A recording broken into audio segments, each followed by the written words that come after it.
Hi, this is Joe Ziemba, the host of When Football Was Football here on the Sports History Network. Aside from my podcasting duties, I'm also a sports collector. And as such, I'm very pleased to share the exciting news that the Sports History Network has partnered with Rochester Sports Autographs, the largest JSA authenticated autograph distributor in the United States, where you can get deals on over 30,000 autograph sports collectibles. So as a collector, I was very pleased when I visited the site of Rochester Sports Autographs. The massive inventory is easy to search, carefully documented, and visually appealing. The options seem limitless, whether you're looking for an autographed baseball, signed football helmets, or basketball jerseys, among thousands of others. I found everything from a Babe Ruth autograph, a signed football by Dick Butkus, and an autographed Larry Bird basketball jersey. And as a collector, you'll be delighted with the very competitive pricing on JSA authenticated products. Made possible since RSA deals directly with athletes, so there's no extra markup, and the savings are passed on directly to the customer. Perhaps you're looking for an early gift for Mother's Day or Father's Day. Heck, who needs a holiday as an excuse to give a piece of sports history to your loved ones? Or how about yourself? Today seems like a great day to add to your own sports collection, right? RSA even has film, music, and other entertainment autographs on the site, so there's something for everyone. All orders from Rochester Sports Autographs are top quality and shipped to your door with top authentication and a money-back guarantee. And to make sure RSA knows that the Sports History Network sent you, we created a special link for you. All you need to do is head to shoprsa.com/SHN. That's shoprsa.com/SHN to get your own piece of sports history today. Now it's time to take a sports break, a look at sports history on a daily basis. Hello, my friends of sports history. This is Darren Hayes of the Sports Jersey Dispatch podcast. Welcome once again to the Pig Pen, your place for all things great in sports history. And welcome to another edition of the Sports Break, where we are going to talk about some of the greatest events in sports history that occurred on the day of May 1st. And boy, are we football heavy. We're going to talk about football near the end. We're going to cover the other major sports first. But before we do that, let's talk about how easy it is to sign up for our daily newsletter. You go to the show notes of this very podcast, or go to the top of pigskindispatch.com or jerseydispatch.com, answer 2 quick questions, and every day about 6:30 a.m. Eastern, you'll receive a newsletter that tells you everything that's going on in the Pigpen. That's the sports history of the day. That's our specials and our bonus features with authors and experts from around the country and around the world, really, talking about sports history. It's really easy to sign up for. Show notes, top of Pigskin Dispatch, top of jerseydispatch.com. Cancel at any time, totally free. Now let's get to that sports history for May 1st. May Day is what they call it, and many people should probably call it Sports History Day because, boy, is this filled with some great Hall of Famers and some great events in sports history. And we're going to start off with some uniform numbers and some of the May 1st date. And some of those that we want to talk about is a team by the name of the Toledo Blue Stockings back in 1884 made history by signing a catcher named Moses Fleetwood Walker. Now, it doesn't sound like that big of a deal until, one, we know that Walker was an African American and is hailed to be the first black man to play Major League Baseball.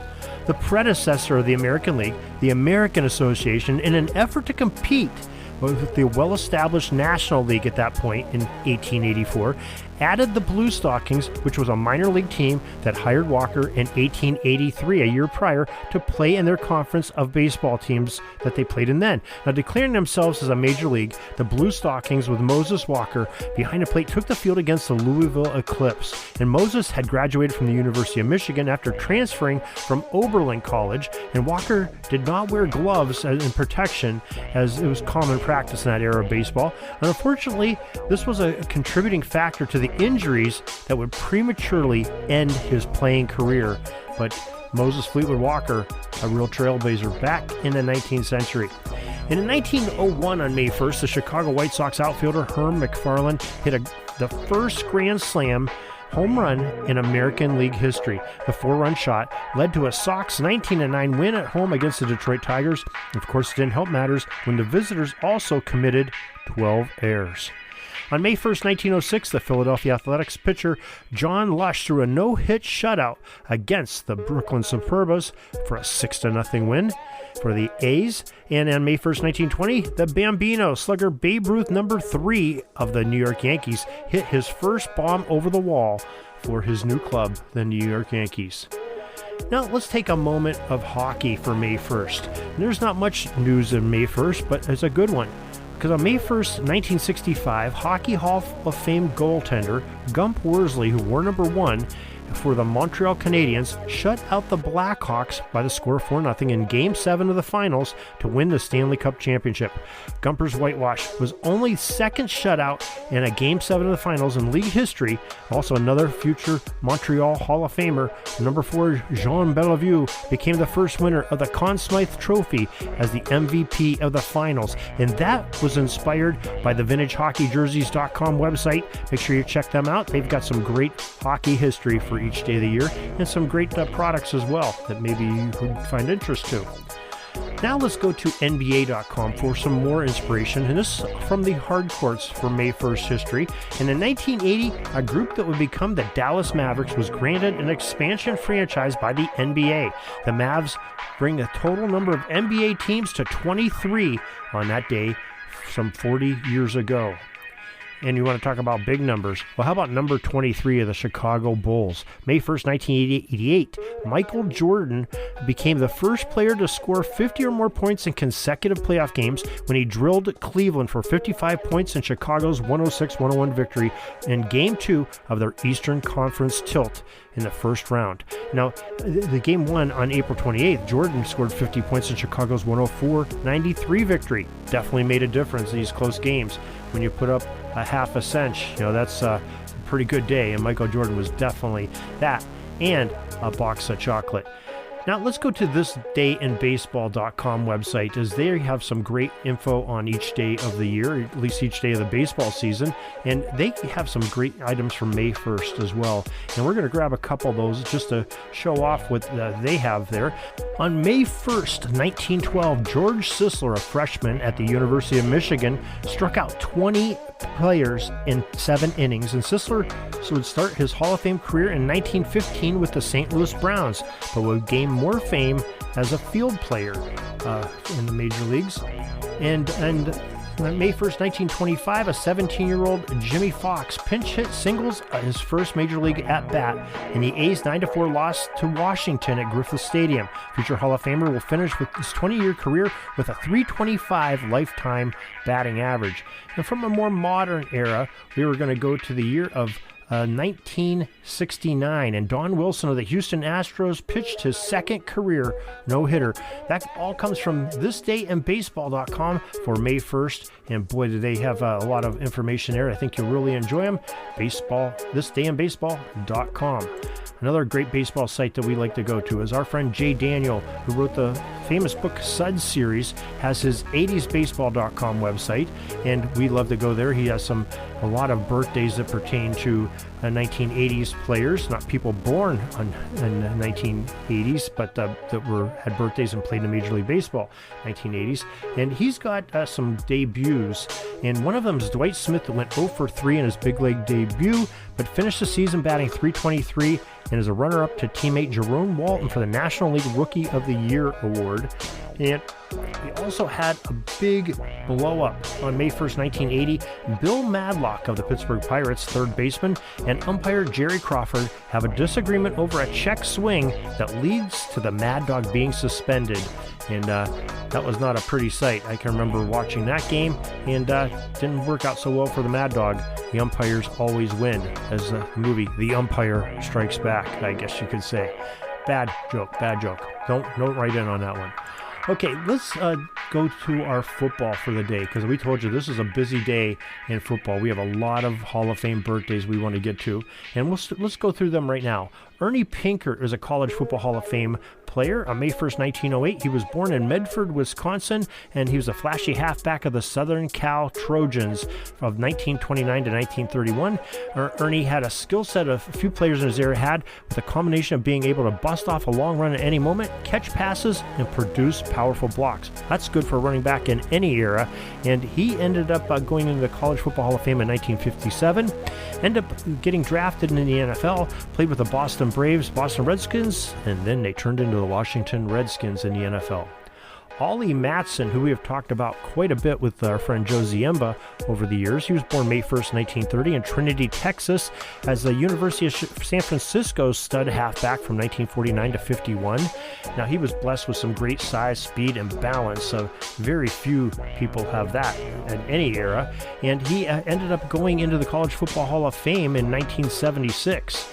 But before that, he played in the NFL. He was the number 1 overall pick by the Chicago Cardinals in the 1952 NFL Draft. He played well for the Cards, but was traded to the Rams in 1959 for 9 players.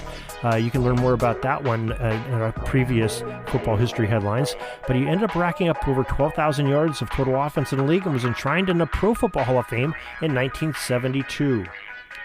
Next, we go to May 10th, 1910 in Akron, Ohio. The strong halfback from the season 1928 to 1931 of the West Virginia Wesleyan, Cliff Jip Battles was born, and he was very much a master of busting off some long runs. We have a great bit of running backs in our Hall of Fame birthdays today.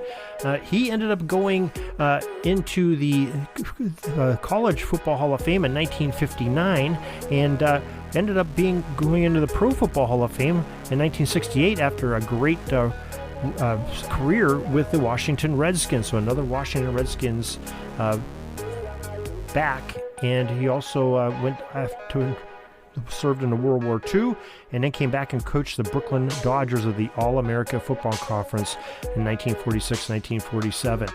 Curtis Martin is one that we've all heard. He was born May 1st, 1973 in Pittsburgh, Pennsylvania. He was a quick-footed running back from the University of Pittsburgh, drafted by the New England Patriots in the 3rd round of the 1995 NFL Draft, and he rewarded his employers by leading the AFC in rushing his rookie season. Now, according to the Pro Football Hall of Fame's website, Curtis was the second player in NFL history to have started a career with 10 consecutive 1,000-yard seasons. In 11 years with both the Patriots and later the New York Jets, he was the team leader in rushing yards every single season for his respective teams. His career totaled over 14,000 yards on the ground, and he scored 90 touchdowns and 10 or more touchdowns catching passes. Now, Curtis Martin in 2012 was enshrined into the Pro Football Hall of Fame. Another College Football Hall of Fame Hall of Famer is Chris Red Cagle, born May 1st, 1905 in DeRidder, Louisiana, and he played for Louisiana Lafayette from 1922 to 1925, and for Army for the 1926 through 1929 seasons. He was a halfback, and he ended up chalking up 235 points by scoring touchdowns, kicking extra points, and converting field goals in his career. He was an All-American halfback for his last 3 seasons at West Point, and just a tremendous player. Ended up going into the College Football Hall of Fame in 1954. How about May 1st, 1937? A player was born in Surry County, Virginia. He was a tackle from Maryland Eastern Shore, Roger Brown. Now, Roger Brown was a massive lineman for his era. In fact, when Roger entered the pro ranks, he may have been one of the first 300-pound-plus players. Now, despite his stature, Brown had a stamina and athletic ability to still play in a demanding one-platoon era. He dominated opponents in that era. Now, Roger Brown received the great honor of being selected for inclusion in the College Football Hall of Fame in 2009, and he had a brilliant career in the NFL as well. Our last Hall of Famer in football. He was born May 1st, 1900 in Baru, Wisconsin. His name was Stan Barnes, a two-way center tackle from the University of California from 1918 to 1921. Now, the National Football Foundation shares that Stan was a member of that legendary Cal Wonder teams of Andy Smith of 1920 and 1921. In his junior and senior seasons, he played in 2 consecutive Rose Bowls. The 1920 squad won the national championship, going undefeated in 9 games and scoring 510 points and giving up only 14.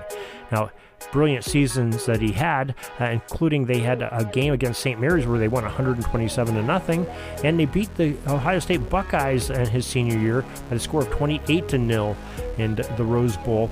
And he went proudly into the College Football Hall of Fame in 1954. That was Stan Barnes. And boy, I told you we had some great Hall of Famers. But we're not done, because we still have some more football news that we want to tell you.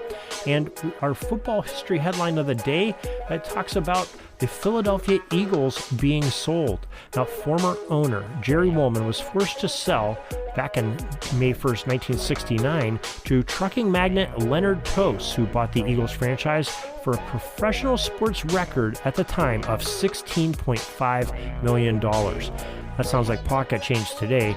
They're up in the billions now selling NFL franchises. But nonetheless, that was a big day.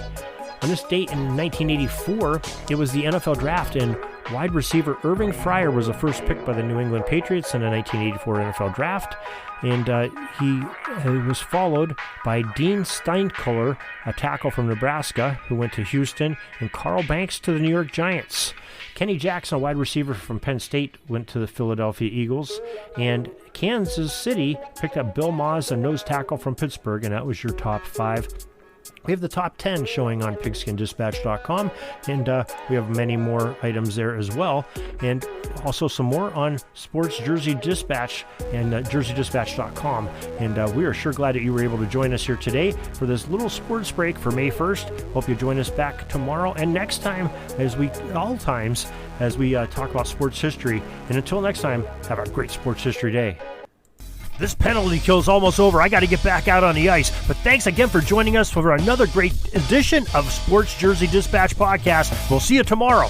We invite you to check out our websites, JerseyDispatch.com and PigskinDispatch.com. Not only see the daily sports history, but to experience the preservation of great events and people that play the games. Find us on Pigskin Dispatch. It's also on social media outlets of Facebook, Twitter, Instagram, and don't forget the Pigskin Dispatch YouTube channel. You get all your daily sports history. Pigskin Dispatch is happy to be associated with the Sports History Network, the sports headquarters of yesteryear, found at SportsHistoryNetwork.com. This podcast is part of the Sports History Network, your headquarters for the yesteryear of your favorite sport. You can learn more at SportsHistoryNetwork.com.